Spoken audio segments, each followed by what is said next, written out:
Welcome to the Unscripted podcast. I'm your host, Sarah Nicastro. We are back today with part two of the Untold Truths of Service Leadership. In a recent podcast, episode 329, Gyner Ozgul, CEO of Fortis Fire and Safety, joined to have a very honest conversation about some of the untold truths of service leadership. In episode one, we focused on some of the business realities that maybe aren't as openly discussed as they could be. In today's episode, we are going to dive into the more personal side. One bit of exciting news since Gyner was here last is we just announced the Future of Field Service Standout 50 Leaders for 2025. And Gyner is one of the Standout 50. So congratulations again on that. Thank you. Thank you, Sarah. I'm Yeah. totally humbled by that. I don't think the blushing will show up on camera. Okay, well, if it did, it would match your shirt. Yes, and welcome back. And also, thank you for your willingness to dig into these topics. I think it says a lot about who you are as a leader, but also as a person, and I really appreciate it. Thank you. Yeah, so without further ado, Untold truth number one. We have five again today. So we had five on the business realities, we have five on the personal side. And number one is we are not talking nearly enough about mental health. Yep. Yes, I agree. Um, Tell me your thoughts. Yeah. For me, like for everyone, it's be a little different. Um, I think the mental health, there's like this gray line that gets more and more gray as you advance your career and later in life, where work inevitably kind of comes home with you. And when it Mhm. comes home with you, it's not necessarily, I'm not talking about the laptop that you're opening to type an email on. That may be true too, but it's like kind of what's going through your head all the time, Mhm. right? There's this kind of lingering notion of things going on at work that you can't let go of. And it kind of challenges you personally because then you can't be as present in the role that you need to be as a person, right? With Mhm. your family, with yourself. And there are kind of mental health consequences of that, Mhm. right? And I think as leaders, sometimes the having that discussion or those outlets with folks um, is kind of like almost like a dirty little secret. Like I don't want to tell people that I might need help from a mental capacity standpoint because it might take a negative impact on my leadership perception. Mhm. I don't think that's true at all. Yeah. Like I think we're all human beings at the end of the day, and we need to take care of our mental health as much as we need to take care of our physical health, right? Mhm. So like let me make crystallize that for me. For me, that came in like two cuts. One is at a point in time, via the direction of some folks that are probably going to listen to this, I took at the time, in a resistant way, took on a professional coach that helped me quite a bit with my personal development and how I handle things differently and how I talk to people and what my self-awareness is at work. And that's really important, right? Because Mhm. there are things there that'll lead into some of the other topics we're going to talk about that the coach really helped me see that I didn't see. I wasn't self-aware enough, right? Mhm. When you're self-aware, then you can also deal with some of the mental health implications of that Mhm. upstream. The second part is for me like therapy, right? I've had a therapist, albeit he'd probably hear this and laugh at the frequency of our visits.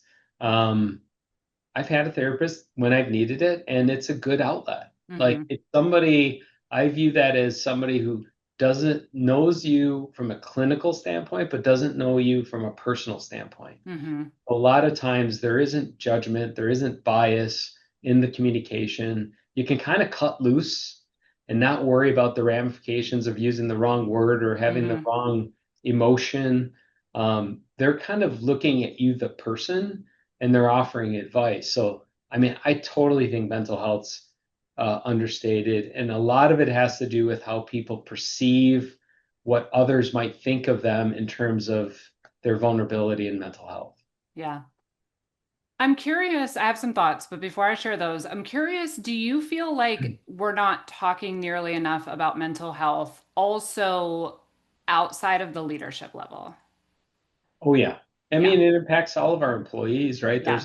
There's changes, there's home, there's what they bring to work from home. There's all the cultural, socio-political things going on right now, and then there's work, Yeah. right? So they like a person in today's world coming to work is a has a lot of mental complexities to them, right? Mm-hmm. And they don't, I mean, I would bet most of them don't feel safe talking about Mm-hmm. it at work. Because again, it's the perception of what are people going to think about me? Yeah. Yeah. Um, I think, this comes back.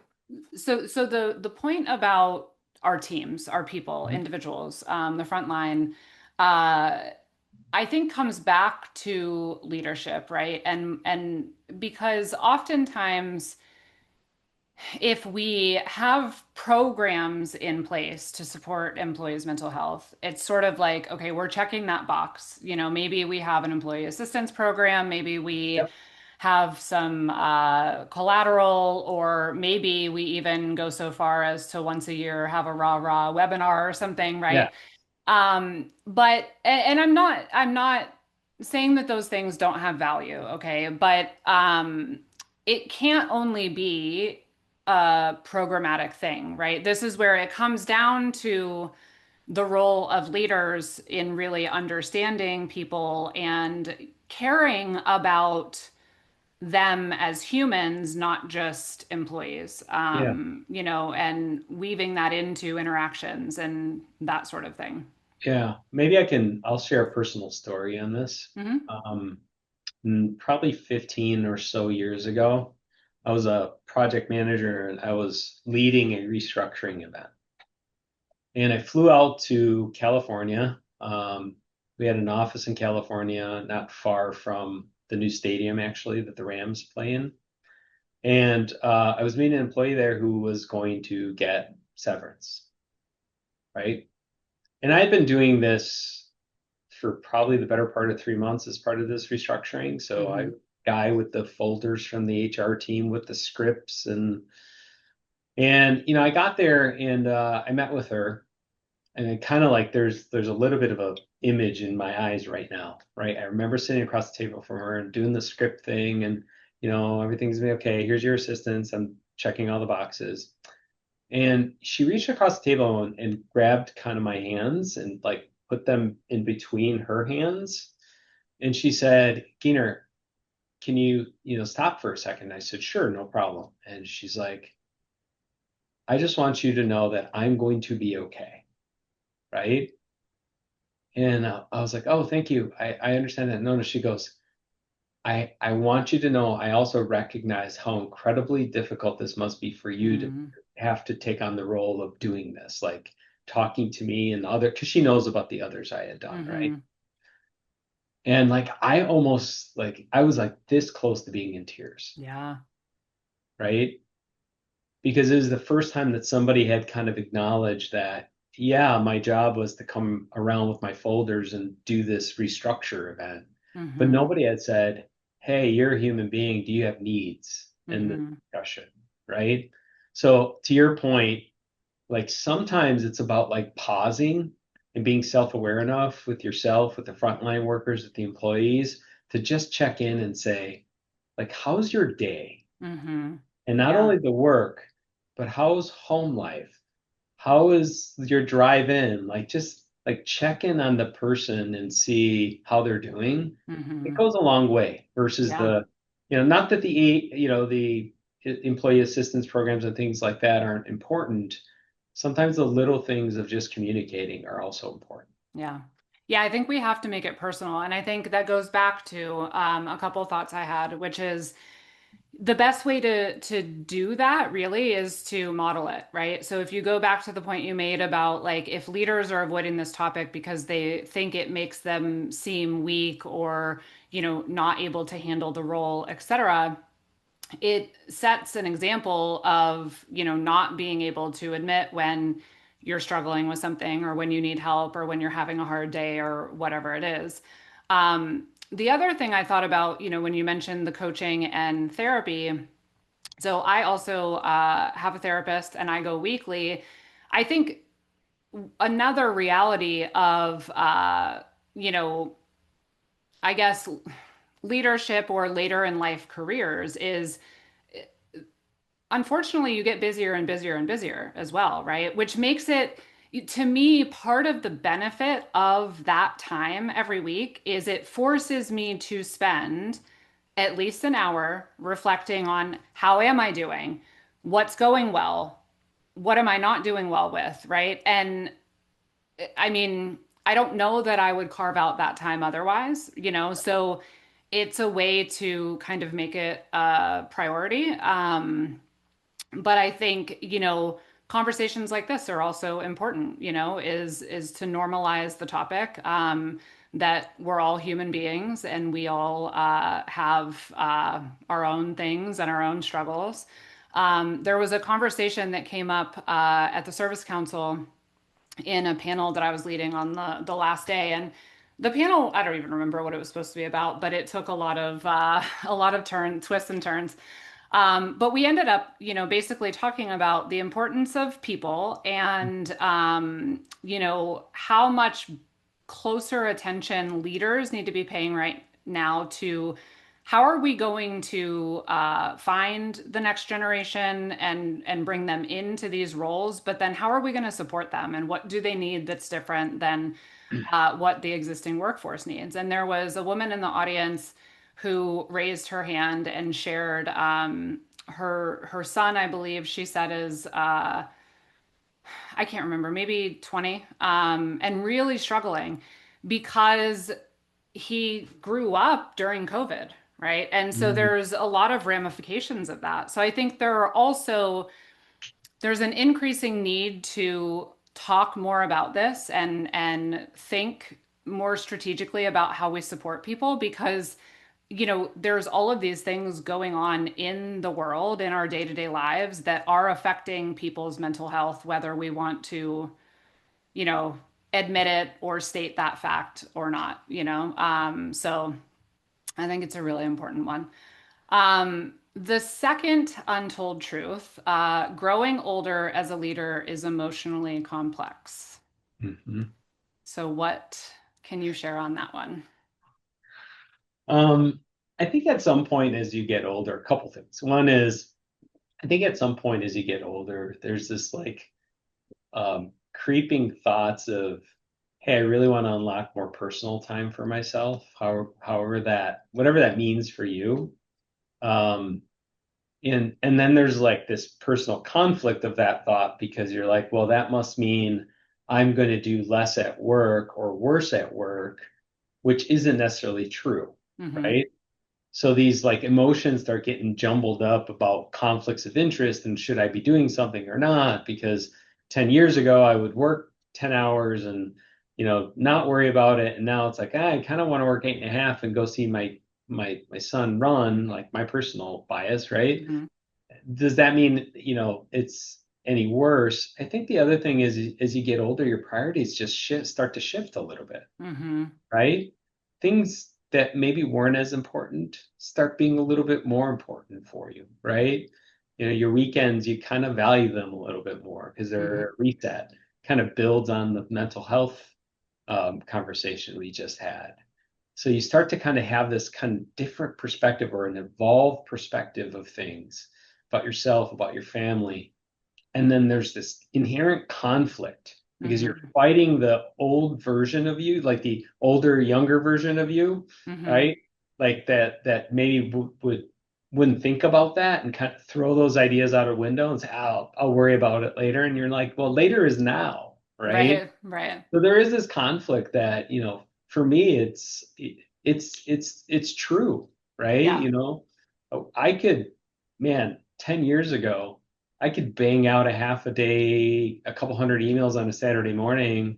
And now it's kind of like, not that I don't do that on occasion, maybe not as frequently, but I try to enjoy a little bit of the reset time to give myself an opportunity to value that I've earned the time and to do that. Because Yeah. at some point you run out of time to do it, Yeah. right? And Yeah. as you get older, you're not looking at like in the past, it was all about the how do I get to the throne, Mm-hmm. right? And as you get older, it's all about maybe I don't care about the throne as much as I What used do to. I value? Yeah. Yeah. Yeah. I think that's a really good point. So the thing that's interesting about this truth for me as well is I remember when I started my career, um, I often wasn't taken seriously because I was young. And that was frustrating. And all of a sudden I blinked, and now like I'm almost too old. Not Mhm. really, but I mean, you can sense it coming, right? And I think it's fair to say that particularly for women, the reality of ageism is a thing. Mhm. And it is, you know, even ageism aside, as someone who has a public platform, like just aging itself, you know what I mean? And getting older and doing that sort of in the public eye is a wild ride. So, I think there's that part about it as well. Yeah. I think we So, think that age kind of mars our self-validation of our image somehow. I didn't understand that. Like as I was growing up, my dad would talk to me about these things and they felt very nebulous at the time, like, hmm the whole old thing. And then you start looking at the end of the road versus the path, the journey itself. The hmm end becomes like now the objective. And whatever that end is, by the way, it's not supposed to be a, a negative thought like you're gonna die in, but like at some point there's an end now, right, right? Whereas early on, it's like it's all about the path and the journey, and right, and I think that it starts to wear on you hmm as you get a little older. Like this whole idea that I don't know, I have 10 years left in my career. yeah, Like that's so weird for me to like be able to think about working for only 10 more years, right, right? yeah. So it's yeah, that there's definitely a lot there. Well, I think to your point too about priorities, if you think about even your career and to the topic of what we're talking about, like your role as a leader, if you think about it through the lens of, okay, well, the reality is I have 10 years left. What impact do I want to make? Yes. Right. So then that makes you ask yourself a lot of questions about how you are approaching the role and, what your days look like and all sorts of existential things. Um, and that is emotionally complex, right? Yeah, it's wild too. Yeah, it is the passing of time is just Yes. a really crazy thing. All right, so the third untold truth is the majority of leaders still refuse to see how vulnerability is a superpower. Mm, yeah, they see vulnerability as a weakness. Hmm Um, letting people know that you made a mistake. Let's use business for a second. hmm Letting people know that you made a mistake is like, oh my gosh, what are they going to think of me? Well, they're going to think you're a human being, hmm right? Might trust you a little bit more because they recognize that you also make mistakes like they do, right? And they're not going to weaponize it. It Yeah. has yet to happen for me, right? I think a lot of leaders think about vulnerability as somebody's going to take that and turn it against me, hmm right? So as soon as I say I'm not good at finance, some whiz bang is going to come up to me and show me a spreadsheet and challenge me on it. And like, doesn't happen. Like at the end of the day, leadership is all about building strength around yourself for your vulnerabilities. hmm Yeah. That's that's what leadership is by definition. Like surrounding yourself with people that help offset the vulnerabilities that you have. Yeah. And personally, the vulnerabilities are, it's okay to say, you can't run or you have a mental health um, issue that you're dealing with right now. I mean, those vulnerabilities are totally okay. People are human beings too. And then they relate to you. I have found the relatability of just sharing that. And I think I've mentioned this on a different podcast or maybe one with you before, Sarah. Like, I read the book on vulnerability by Brene Brown a number of Mm-hmm. years back. It was like life changing for me. Mm-hmm. Like the way I approach leadership and the way I talk to my people about when I make a mistake, I make a mistake. When I don't know the answer, I don't know the answer. When I'm being self-aware, I intentionally say I'm being self-aware, Yeah. right? So people know that, Yeah. right? That it has unlocked so much value and trust that I have built with my teams over time that had I known that 10, 15 years ago, I Mm-hmm. would have been using it way back then Yeah. because the immediacy of that has just been so changing for me. And I do it personally too, right? When I don't know something, I just say it. Like, I'm not a great carpenter. Mm-hmm.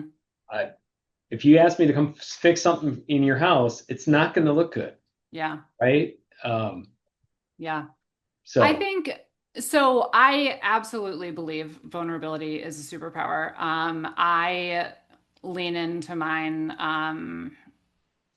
often. So, what I'm thinking about um, is I do think that to some extent, you saying that it's never come back to bite you is a privileged position. I do think that mm, there are a lot of people that would say otherwise. I would say so just recently. Um, I had an interaction with someone and I didn't handle myself well. Okay. And I later apologized. I got emotional, right? And I later apologized and said, I have CPTSD, which is from childhood trauma. And I realized after this conversation that I was triggered by something that came up and that caused me to react, mm, too strongly. So I apologize. And, having thought about it a bit more, here's my thoughts. In a conversation a few weeks later, when I was expressing quite relatively calmly, at least, a feeling of overwhelm, it was, well, do you think that's just your CPTSD?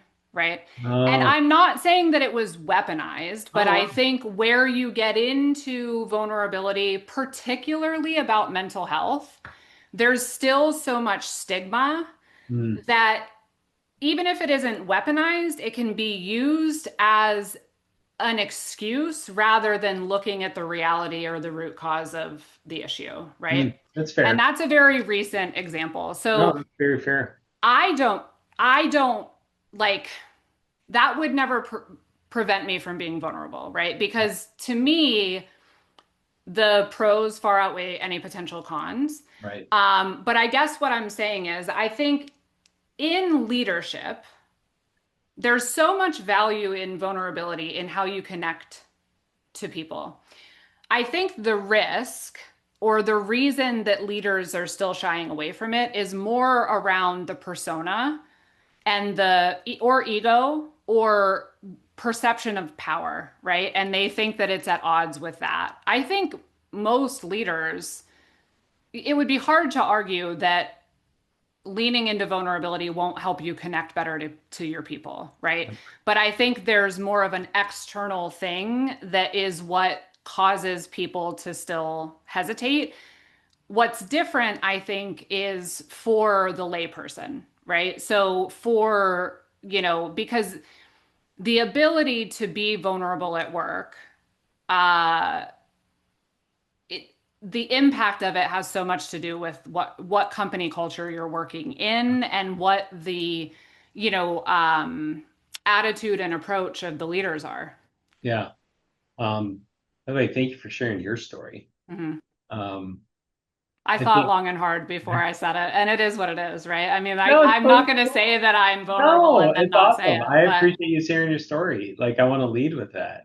Um, there's a lot of truth in the way you said that. Like, mhm. I'm thinking about it, it's kind of getting my cogs going a little bit. So the pause is like, yeah, that I can see that. I can see that happening. I think, and I don't want to, I don't want to overinflate the role of this, but Yeah. I absolutely still think that there is an element of sex to this. If a man does it versus a woman does it, I think it's very easy for people who have the tendency to do so to pin women as, you were Mm. vulnerable, you overshared, you're emotional, you're X, Y, or Z, right? Versus when a man does it, it can be like, oh, wow, thanks for sharing, or, not always, but The only thing I would add is to the receivers of the vulnerability, there's probably a lesson here. So we're talking about the vulnerability as leaders, but there's hmm also a lesson to the receiver of the message, hmm right? Like you have to be self-aware enough to know that somebody's being vulnerable with you right right. now, right? And you have to step out of the situation sometimes and just allow the vulnerability to occur. hmm And then essentially on it, depending on the outcome, maybe quarantine it, hmm right? And that's a skill you're going to have to build, hmm right? So I like to the receivers who are listening to this, the ones that are going to be in a room tomorrow and someone's going to be vulnerable with them, you have to be self-aware enough to know that they're having a vulnerable moment. And if the outcome of that is not something, let's just say the person says, hey, I went overboard, your example, right? hmm You're going to have to let it go as the receiver. hmm Um, because at some point you may be the person with the vulnerable moment right. and you're going to want the same from yourself because there is a little bit of pay it forward of vulnerability, right? hmm There's the awareness of allowing people to be vulnerable with you and not weaponizing it, and then there's the need for you to do it with others, right? hmm So it is something that you have to be. There's some self-awareness there, but yeah. I love your example. Like it's hmm educating me a little bit now on a takeaway and maybe constructing a question around that. hmm yeah. Yeah, I mean it was just a moment that kind of took me aback because I'm like, whoa, whoa, whoa, whoa, whoa. Like, I shared that in a moment of vulnerability, but I'm not going to let someone mistake this, which is, more of a circumstance thing for that, right? But I think that's the tricky thing too. I'm someone who will you know, correct or clarify and or fight my own battles if I need to. And not everyone has the demeanor to do that. And I think that's where this gets tricky, right? Because if you are vulnerable and then it gets mistaken and you don't have the courage to, clarify what's happening or stand up for yourself, then this is where we get into, uh, some unfortunate situations. So I think it is.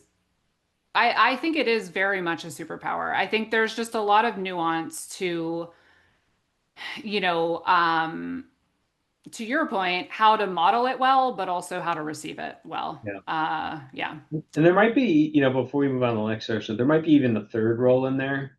Because I'm thinking about your example for me that I told you the cogs are turning a little.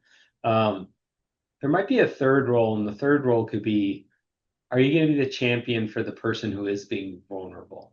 Mm-hmm. Right? There's a self-awareness to recognize what's going on, and then do you have the courage to help that person if they need it and they Mm-hmm. ask for it? You're going to have to, it's situational to be the champion to help them and let them be vulnerable. Mm-hmm.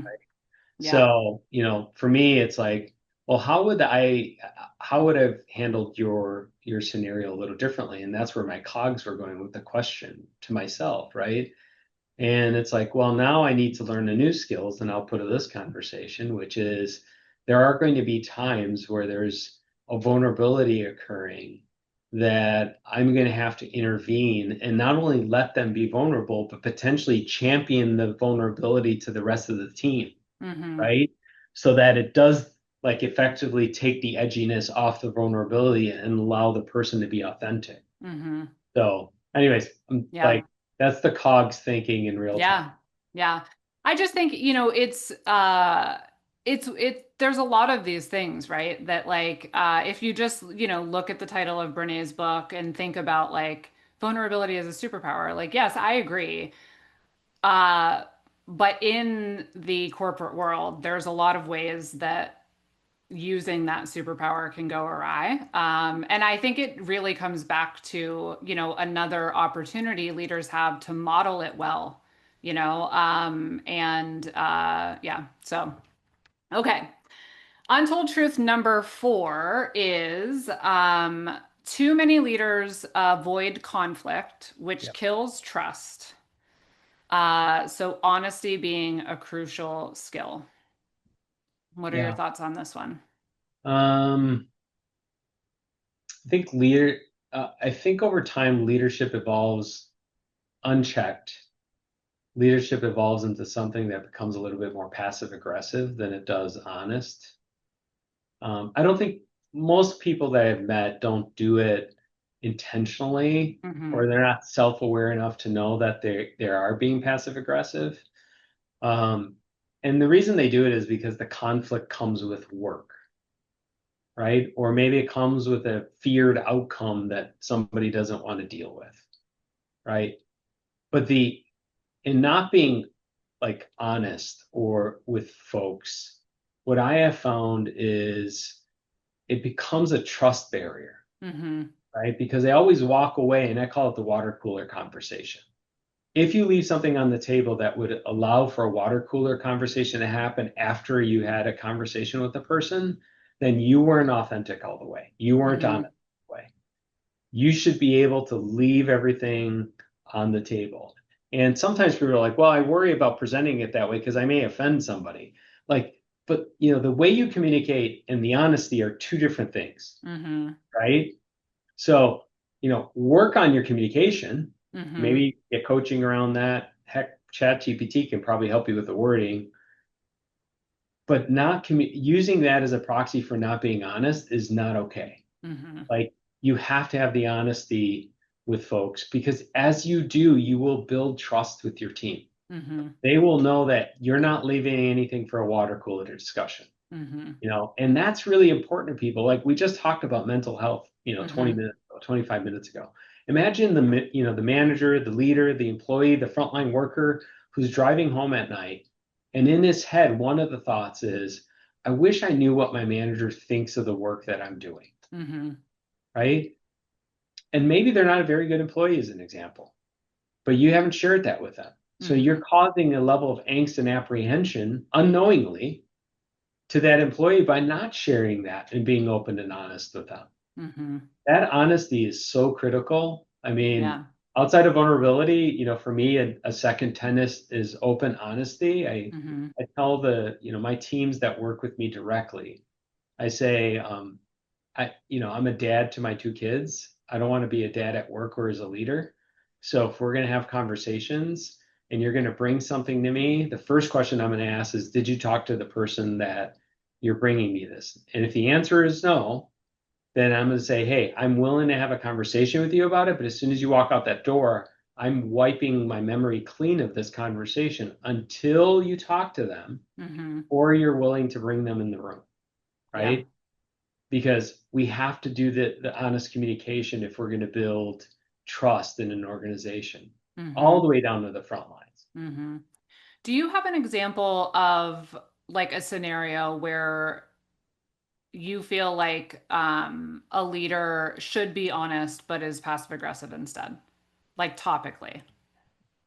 Let me think of one good one. I had I had a leader once, um, way back when in my project management days, and we didn't get along. We didn't see eye to eye on sales growth in the business. Let's just say. So I was an operations leader. Hmm. And instead of him having a conversation with me about where we disagreed, he put me into this project management role, right? But from then on out, like I never trusted the guy. Hmm. He wasn't a bad manager, just being really clear. right? I never trusted him because I always felt like he had some agenda that he wasn't relaying to me Mm-hmm. about me. Yeah. Like he didn't want to fire me because he was worried about the knowledge loss or I had the keys to some artificial construct that I had in my mind of my importance. Like all these things, these narratives that I was writing for myself, the stories I was Mm-hmm. telling myself, because we didn't have trust, because he wasn't willing, when he made that shift from one role to another, he wasn't willing to have the conversation with me of what I didn't do right, at least his perception of what I didn't do right, Mm-hmm. but that we could work through that. Yeah. And I like to me that's just not okay. I don't do Yeah. that with and I promised myself at the time I wouldn't do that with people that report to me. Yeah. Yeah. I think there's what always strikes me is how much inefficiency there is in this lack of transparency. Like the idea of what you just said, like moving someone around because you would rather change that than, deal with the reality of where the disconnect is on why they're not doing what you want them to do or looking at things a certain way. The point you just made about like you always felt like he had a hidden agenda, like that's such a huge problem in organizations of like people layers down feeling like no one's being transparent about like the facts. You know what I mean? And that it does kill trust. Mm-hmm. And it also affects mental health, to your point. And to me, it's just such a colossal waste of time, right? Like Absolutely. you can really get to the bottom of, who's up for the mission and who's adept at what we need to do if you just state the facts. You know what I mean? Like yeah, I have so little patience for those types of things. I always say, like, listen, give me the straight facts. I can work with whatever they are, right? But what I can't work with is ambiguity or a line of bullshit. Like, I No. can't do anything with that, I Yeah. I have one more simple story. I was a supply chain guy and I was meeting one of our third party logistics providers. And I was sitting in this meeting and this provider was just like, and I was new, I was like the new leader. So I was maybe a couple of months in. Um, but this guy was just like this, the provider himself, the manager of the provider was just attacking. I mean, he put a whole presentation together to attack my team about all the things they're doing wrong, right? And one of the senior VPs of our company was in that room that day. He happened to be in town, right? And he had said, "Hey, I want to spend a couple days with you, get to know our supply chain." And I'm like, "Oh, great, no problem." So we're sitting in this room, and this guy is just picking our team apart with the senior VP in the room. Hmm. And I can't remember what it was, but something triggered me. And I'll just say, like on this podcast, very authentically, I lost my shit, right, Hmm. in that meeting. And I just started saying, at what point does this conversation pivot from my team doing things wrong to where you're helping us partner fix things? And by the way, I'm cleaning that all up because I said it a much different way, Hmm. right? So I remember after that meeting, because again, senior VP of our company's in the room, we were doing a tour of the warehouse. In my head, like I'm texting my wife, I'm like, I think I'm gonna lose my job today because I just lost my shit. So I'm like, I'm just gonna walk down the aisle by myself, right? While they were doing their formal tour, because I've seen the warehouse 100 times. And he found me. Like the senior VP kind of found me meandering, came up to me and he said, "Hey." And I said, "Yeah." And he's like, "So what's going on with you?" And I just said, well, I don't know, maybe I need to start looking for a new job. And he said, "Are you effing stupid?" He goes, "I am so glad that you were just, you stood up for your team, but, maybe you could work on your presentation." He was open about Hmm. that, but you stood up for your team and you had values that are representative of the company. The presentation needs work. He was very clear about that. Um, but I'll tell you, when he did that to me, we built so much trust in that one little conversation Mm-hmm. that that point going forward, I had no problem relaying to him when I had an issue.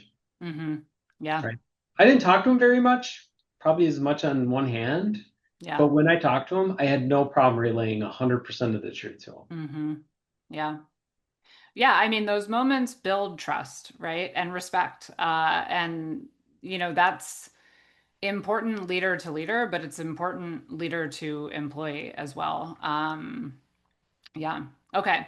Last one. Yep. Last but not least, experience can be just as much a detriment as a strength.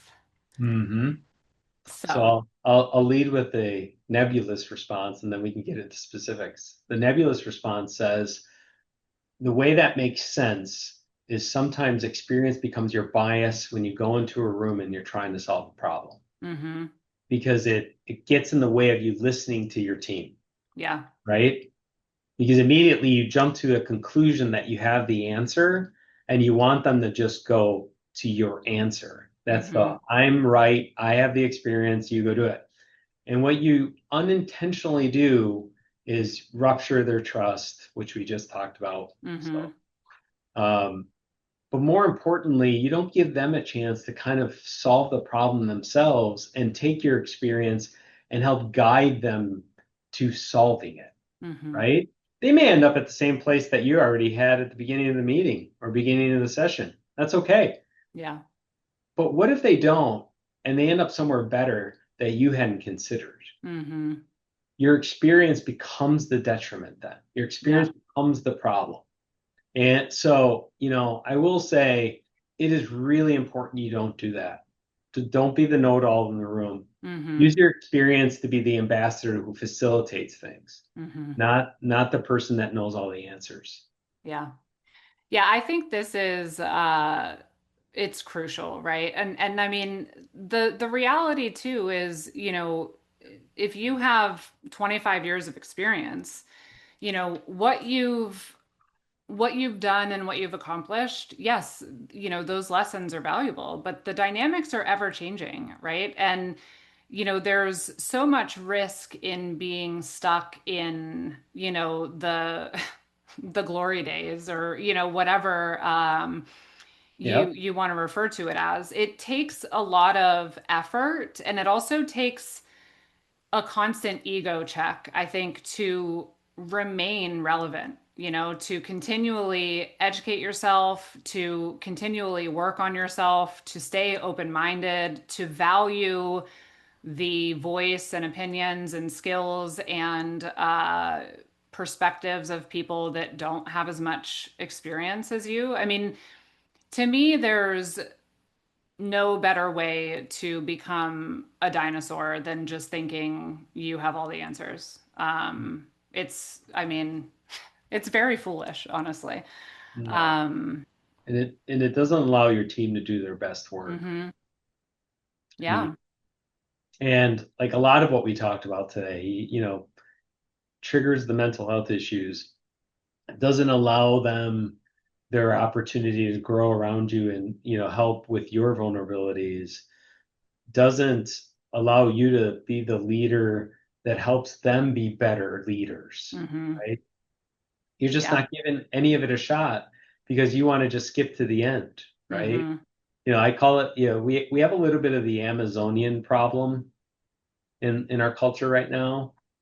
Amazon's great for all of us, by the way, myself included. This isn't a shot against Amazon, but the consumerism of that has an impact on our kind of mental well-beings, Hmm. and that we expect a here and now answer for everything now, Hmm. right? Almost to the detriment of developing businesses and leadership and people the right way, Hmm. right? So, like, really step back and use Yeah. your experience differently. Yeah. Yeah. And I mean, experience is it's ever evolving, right? It expands and it grows. It's not something that should be stagnant. So just because you've spent X amount of years, doing these different things, it's just as important to keep gathering experience and keep learning from people around you. Um, all really good points, Gyner. This is great. Thank you so much for coming back and sharing. Really appreciate you and look forward to talking again soon. Thank you. Thank you for having me. Of course. You can find more by visiting the home of Unscripted at futureoffieldservice.com. The podcast is published in partnership with IFS. You can learn more at ifs.com. As always, thank you for listening.